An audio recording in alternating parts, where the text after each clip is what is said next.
स्वागत है दोस्तों आप लोगों का क्लास ऑक्साइड में सीबीएसई क्लास 9 हिंदी चैप्टर 1 दो बैलों की कथा का दूसरा वीडियो लेकर के आ चुका हूं।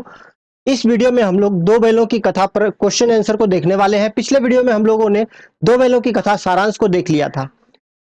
तो चलिए शुरुआत करते हैं दो बैलों की कथा क्वेश्चन आंसर को। पहला क्वेश्चन है, कांजी हाउस में बंद पशुओं की हाजिरी क्यों ली जाती होगी?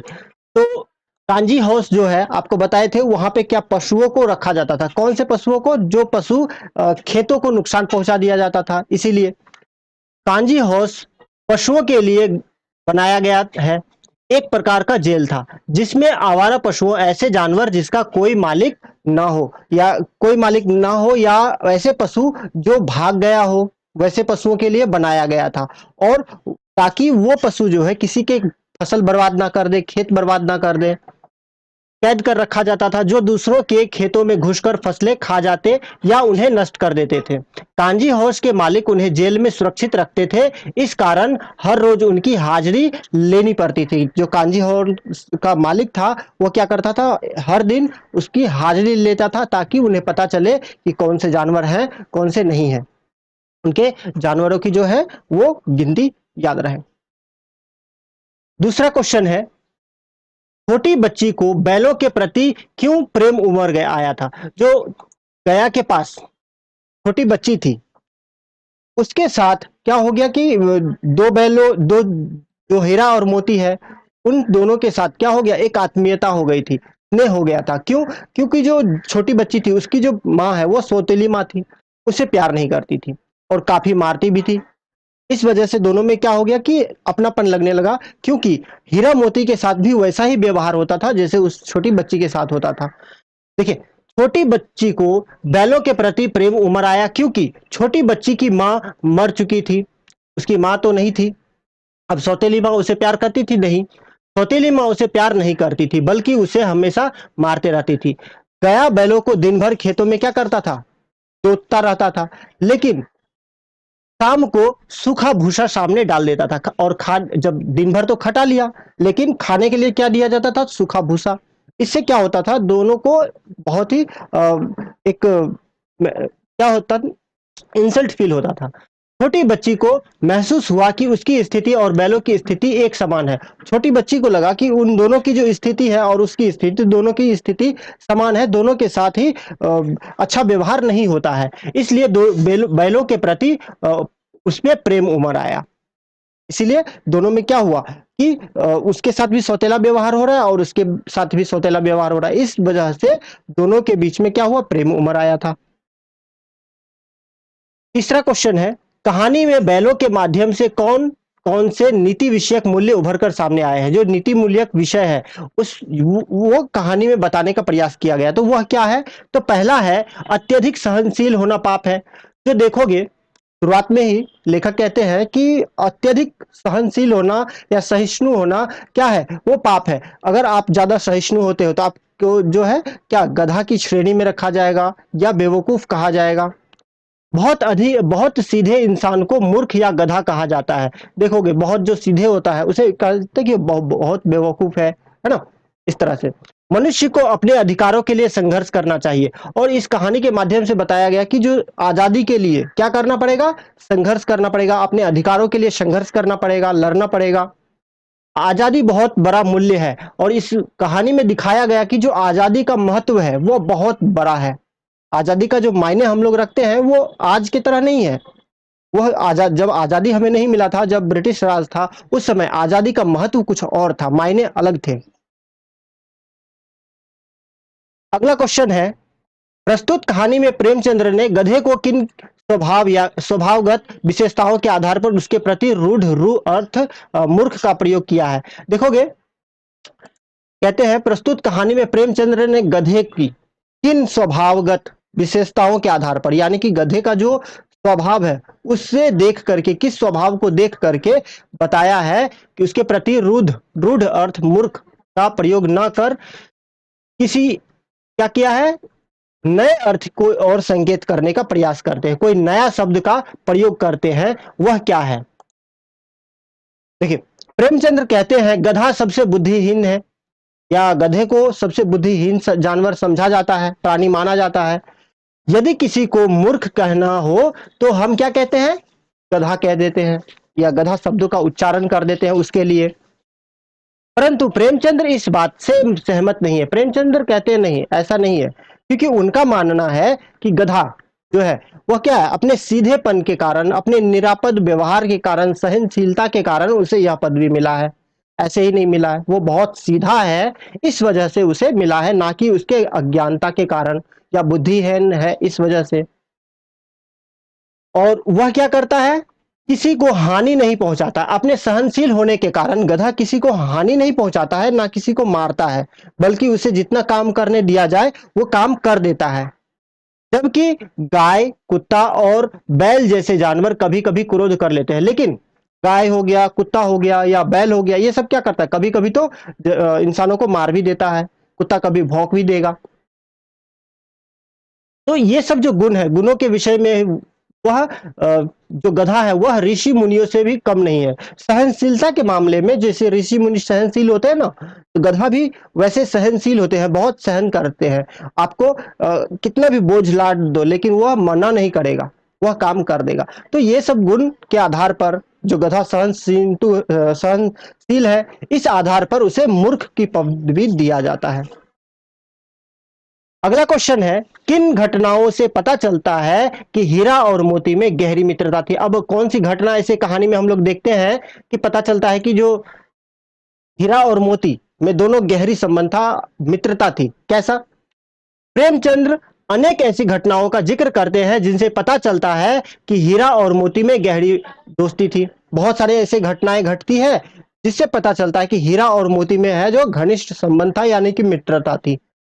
पहला घटना है, एक दूसरे को चाट चूट कर सूंघ कर अपना प्रेम प्रकट करना, एक दूसरे के सिंग लगाना, है ना? ये सभी घटनाएं जो है यह सब देख करके ऐसा लगता है कि दोनों में मित्रता थी। दूसरा है, ज्यादा से ज्यादा बोझ अपने ऊपर ही झेलकर दूसरे को कम बोझ देना। अब क्या होता है, जब दोनों को काम दिया जाता है तो एक साथ दिया जाता है। अब दोनों सोचता है कि अधिक से अधिक बोझ जो है उसके ऊपर पड़े, ना कि उसके साथी के ऊपर। और इससे पता चलता है कि एक दूसरे के प्रति वो दोनों क्या था, ज्यादा काम खुद करना चाहते थे लेकिन उस दूसरे को तकलीफ नहीं देना चाहते थे। और ऐसा कब होता है, जब मनुष्य क्या रहता है, अपने दोस्त के साथ रहता है या अपना दोस्ती निभाना चाहता हो। एक के पिटाई खाने पर दूसरे को तकलीफ होती थी हो या होना। क्या होगा कि जब एक को पिटाई किया जाता था दूसरे को भी तकलीफ होता था।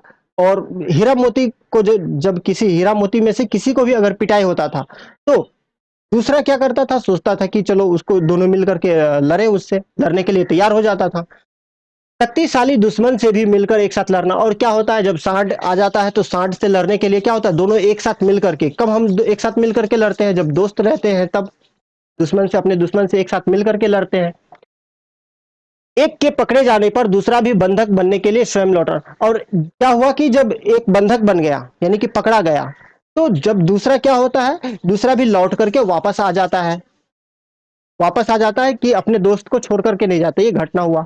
कांजी हाउस की दीवार टूट जाने पर भी एक के ना भागने पर दूसरा भी अवसर होने के बावजूद भी अकेले ना भागना। क्या होता है कि जब एक को बांध दिया जाता है तो जब दीवार गिर गई तो दोनों भागेगा, लेकिन एक नहीं भाग पा रहा है क्योंकि बंधा हुआ है, इस वजह से दोनों नहीं भागा। तो इससे पता चलता है कि दोनों में जो दोस्ती है वह काफी गहरी थी। अगला क्वेश्चन पे चलते हैं। अगला क्वेश्चन है, लेकिन यह क्यों भूल जाते हो कि औरत जात पर सिंह चलाना मना है? हीरा के इस कथन के माध्यम से स्त्री के प्रति प्रेमचंद्र के दृष्टिकोण को स्पष्ट करें। तो यह क्वेश्चन है जो प्रेमचंद्र से यहाँ पे प्रेमचंद्र के बारे में बताया गया कि प्रेमचंद्र का जो दृष्टिकोण है स्त्रियों के प्रति वह कैसा है, इस कोट के माध्यम से हमें बताना है। तो प्रेमचंद्र के साहित्य देखो, तो क्या कह रहे हैं, प्रेमचंद्र के कथा साहित्य का संसार बहुत व्यापक है। जो साहित्य है बहुत बड़ा है, एक दो कहानियां नहीं है, बहुत सारी कहानियां हैं। साहित्य बहुत बड़ा है प्रेमचंद्र के।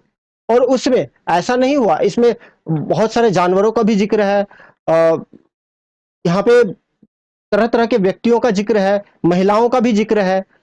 तो लेकिन फिर भी नारियों के सम्मान का विशेष रूप से ध्यान रखा गया है। तो देखोगे प्रेमचंद्र की जो कहानी है उसमें विशेष रूप से महिलाओं का ध्यान रखा गया है, उनके सम्मान का ध्यान रखा गया है। विभिन्न रिश्तों के साथ समाज में एक नारी अपने भूमिका का निर्वहन करती है। जो नारियां होती है वह क्या करती है, समाज में रहते हुए अपनी जो भूमिका है, नारियों की जो भूमिका है समाज में, घर में, गृहस्थी में, वो अपना जो भूमिका है बहुत ही अच्छे से निर्वहन करती है, चलाती है। नारी त्याग, ममता, सहनशीलता का जीता जागता उदाहरण है। नारी के अंदर क्या होता है, त्याग की भावना होती है, दया की भावना होती है, ममता की भावना होती है, सहनशील होती है। चाहे परिस्थिति कैसी भी हो, यदि नारी में क्रोध जैसे भाव आ भी जाते हैं तब भी उससे उसकी गरिमा कम नहीं हो जाती। अब कभी हो जाता है कि समाज में निर्वहन करते हुए, समाज को चलाते हुए कभी ऐसी समय आ जाता है, ऐसा समय आ जाता है जिससे उसके अंदर, नारियों के अंदर अगर क्रोध की भावना आ जाए तो क्या इससे उसकी गरिमा कम हो जाएगी? बिल्कुल नहीं, कम बिल्कुल नहीं हो सकती। क्रोध आना स्वाभाविक है, कोई भी परिस्थिति में क्रोध आ ही जाएगा। तो इससे किसी के, अगर हम किसी के लिए सम्मान की भावना रखते हैं तो वो क्या कम होना चाहिए? बिल्कुल नहीं। और न उसके सम्मान में कमी आ जाती है। प्रस्तुत अंश के माध्यम से लेखक हमें कहना चाहते हैं कि जब पशु नारी जाति का सम्मान कर सकते हैं तो मनुष्य क्यों नहीं। तो इसी लाइन के माध्यम से जो कहते हैं कि लेकिन हम क्यों भूल जाते हैं कि औरत जात पर सिंह चलाना मना है। यानी कि जब हीरा और मोती आपस में बात करते हैं तो कहते हैं कि नहीं, हमें यह नहीं भूलना चाहिए कि औरत जात पर सिंह चलाना मना है। यानी कि यहाँ पे प्रेमचंद्र क्या करते हैं, यहाँ पे औरतों के प्रति, नारी जाति के प्रति सम्मान की भावना व्यक्त करते हैं। क्लियर है? अगला क्वेश्चन हम लोग देख लेते हैं। इस कहानी में पशु और मनुष्य के आपसी संबंधों को किस तरह व्यक्त किया गया है, यह क्वेश्चन है। तो पढ़ते हैं। यहाँ पे देखिए, पशु और मनुष्य के बीच आपसी संबंध को दिखाया गया है। तो यहाँ पे आपसी संबंध किसके किसके बीच है? तो झुर्री और हीरा मोती के बीच, छोटी बच्ची और हीरा मोती के बीच। तो ये जो आपसी संबंध है ना, इन सभी संबंधों को दिखाने का प्रयास करते हैं प्रेमचंद। प्रेमचंद्र के कथा साहित्य में मनुष्य क्या होगा कि प्रेमचंद्र का जो कथा साहित्य है तो बहुत विस्तार है, बहुत बड़ा है। इसमें पशुओं को एक अलग से क्या हुआ है, उसमें आत्मीयता दी गई है, उसमें स्थान दिया गया है। चाहे वो, अगर आप पूस की रात का जो कुत्ता है वह, या दो बैलों की कथा है वह, इस सब में क्या हो गया कि पशुओं को अलग से जगह दिया गया है। उसके बारे में बताया गया है कि मनुष्य के साथ पशुओं का बहुत ही आपसी संबंध है, बहुत संबंध है, अच्छा संबंध है। प्रेमचंद्र जानते थे कि किसान जीवन में पशुओं और मनुष्यों के आपसी संबंध बहुत गहरे तथा आत्मीय है। उसकी रात पढ़ोगे तो उसमें भी बताया गया है कि किस तरह से एक किसान के लिए जो पशु है बहुत ही मायने रखता है। उसी तरह से यहाँ पे दो बैलों की कथा में भी बताया गया है कि किसान के लिए जो बैल है और उसकी जो खेत है बहुत मायने रखता है। किसान पशुओं को अपने घर के सदस्य की भांति ही प्रेम करते हैं। झुरी है, वो दोनों बैलों को यानी कि हीरा और मोती को बहुत ही प्यार करते थे। ऐसा प्यार करते थे कि उनके घर का सदस्य ही मालूम होता था। उनकी देखभाल करते और पशु भी अपने स्वामी को जान से प्यार करते थे। जिस तरह से झुरी अपने स्वामी से प्यार करते थे, तो जिस तरह से जो धुरी है अपने बैलों से प्यार करते थे, उसी तरह से हीरा और मोती वह भी अपने स्वामी से प्यार करते थे। धुरी हीरा और मोती को बच्चे की तरह स्नेह करता था। वह उन्हें अपनी आंखों से दूर नहीं होने देना चाहता था। झुरी नहीं चाहता था कि उनका जो दोनों बैल है, हीरा और मोती, उनके आंखों से दूर जाए, सामने रहे, नजरों के सामने रहे। इसलिए जब देखोगे कि हीरा और मोती भाग करके आ जाते हैं गया के घर से तो उसे बहुत अच्छा लगता है, झुरी को बहुत अच्छा लगता है। जब हीरा मोती लौटकर वापस आ गया तो उसका हृदय आनंद से भर जाता है। गांव भर के बच्चे भी क्या हो गए, खुश हो गए कि बैल आ गया है वापस। तो गांव भर के बच्चे ने भी बैलों के स्वामी भक्ति देखकर क्या किया, अपना अभिनंदन व्यक्त किया, खुशी जाहिर करते हैं। बच्चे भी देखते हैं कि अरे ये बैल, इस तरह का बैल कभी देखे नहीं है, क्या हो गया कि ये भाग करके अपने स्वामी के पास आ गया है। इससे पता चलता है कि किसान और पशुओं के बीच मानवीय संबंध दिखाने का सफल प्रयास प्रेमचंद्र जी द्वारा किया गया वह सार्थक है। और यह प्रसंग देखने के बाद, यह कहानी पढ़ने के बाद हम लोग को पता चलता है कि प्रेमचंद्र जी ने जो पशुओं के साथ जो संबंध दिखाने का प्रयास करते हैं वह सफल है और सार्थक है, दिखाने में बहुत अपनी सफलता प्राप्त किए हैं। आई होप आप लोगों को समझ में आया होगा। अगला प्रश्न हम लोग पढ़ते हैं। अगला क्वेश्चन है, इतना तो हो ही गया कि 9-10 प्राणियों की जान बच गई, वे सब तो आशीर्वाद देंगे। मोती के इस कथन के आलोक में उसकी विशेषता बताइए। तो मोती कहता है कि इतना तो हो ही गया कि 9-10 प्राणियों की जान बच गई है, वे सब तो आशीर्वाद देंगे। तो यह कथन कहता है, इसका अर्थ क्या है, इसका आंसर क्या है? देखो, प्रस्तुत कथन से मोती के परोपकारी स्वभाव के बारे में पता चलता है। मोती जो है वह क्या था? परोपकारी था, दूसरों पर उपकार करने वाला था, ऐसा पता चलता है। लेकिन एक तरह से हम देखते हैं, कहानी जब पढ़ते हैं तो पता चलता है मोती तो थोड़ा सा गुस्सैल स्वभाव का था, लेकिन जब दूसरों की सहायता करने की भावना आती है तब पता चलता है कि मोती जो है वह क्या है? परोपकारी भावना का, परोपकारी स्वभाव का है। कैसे?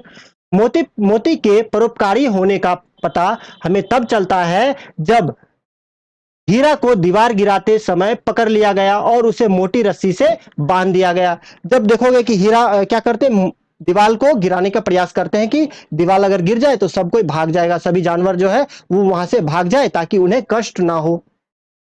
लेकिन क्या होता है, उसे देख लेता है कौन? कांजी हाउस में जो आते हैं हाजिरी लगाने, वो पकड़ लेता है। तब मोती कहता है, ऐसा जोर मारना किस काम का कि बंधन में पड़ जाए। क्या होता है, जो आदमी देखा उसे और मोटी रस्सी से बांध दिया, बंधन में पड़ गया। इस पर मोती कहता है कि ऐसा जोर मारना किस काम का जो और मोटी रस्सी से बांध दिया जाए या और कैद में कर दिया जाए। तो इस पर हीरा कहता है, जोर तो मारता ही जाऊंगा चाहे कितना ही बंधन पड़ जाए। क्या कहता है कि जोर और मारूंगा चाहे कितनी भी बंधन पड़ जाए, कुछ परवाह नहीं, क्यों भी तो मरना ही है, एक दिन तो सबको मरना ही है। लेकिन क्या करेंगे? सोचो, अगर बोल रहा है कि सोचो अगर दीवार क्या होगा, गिर जाए, दीवार गिर जाए तो क्या होगा? कितने जानवर की जानें बच जाएगी, जो कांजी हाउस में जानवर है उनकी जानें बच जाएंगी, ये कहते हैं। तो कितनी जानें बच जाती है? इतने भाई यहाँ बंद है, हमारे जो इतने भाई हैं, जो वहां बंद जानवर हैं, उन सभी को क्या कहते हैं? हमारे इतने भाई यहाँ बंद हैं, सभी की जानें बच जाएंगी अगर ये दीवार गिर जाता तो। किसी की देह में जान नहीं, 2-4 दिन और यही हाल रहा तो सब मर जाएंगे यहीं पे। कहते हैं कि यहाँ पे जितने भी जानवर हैं किसी के शरीर में जान नहीं है, और 2-3 दिन रहे तो क्या होगा? सभी मर जाएंगे। हीरा की इतना बात सुन मोती कहता है, हाँ यह बात तो सही है। तब हीरा यह बात जब सुनता है तो सोचता है कि नहीं, ये बात तो सही कह रहा है हीरा, जो मोती है वो बात तो सही कह रहा है। तब जब यह सोचता है कि हाँ बात अच्छा तो ला, फिर मैं भी जोर लगाता हूं। तब हीरा क्या कहता है कि चलो मैं अब जोर लगाता हूं, तुम बात तो सही कह रहे हो, सभी की जानें बच जाएंगी। और इतना कहते ही मोती भी क्या करता है, तब जो उससे वो भी क्या करेगा? जोर लगाने लगता है, दीवार को गिराने लगता है। कौन? मोती। और इससे पता चलता है कि मोती के अंदर परोपकार की भावना थी। जैसे ही सुनता है कि बहुत सारे लोगों की बहुत सारी जो जानवर है उनकी जानें बच जाएगी, तो मोती क्या करता है? उसके अंदर परोपकार की भावना जाग जाती है और वह भी दीवार को गिराने लगता है। क्लियर है? तो आई होप आप लोगों को समझ में आया होगा। ये जो आखिरी प्रश्न है ये आप लोगों के लिए है, दो बैलों की कथा पाठ से हमें क्या शिक्षा मिलती है, यह आप लोगों को आंसर देना है हमारे टेलीग्राम ग्रुप में जाकर के। टेलीग्राम का जो लिंक है वह नीचे दिया गया है, उससे जुड़िए और वहां पे बहुत सारे जो कुछ भी क्वेश्चन है, बहुत सारे क्वेश्चन का डाउट जो है वो सॉल्व किया जाता है। आप भी वहां प्रश्न पूछ सकते हैं और अपडेट आप लोगों को मिलता रहेगा। तो मिलते हैं अगले वीडियो में, तब तक के लिए धन्यवाद।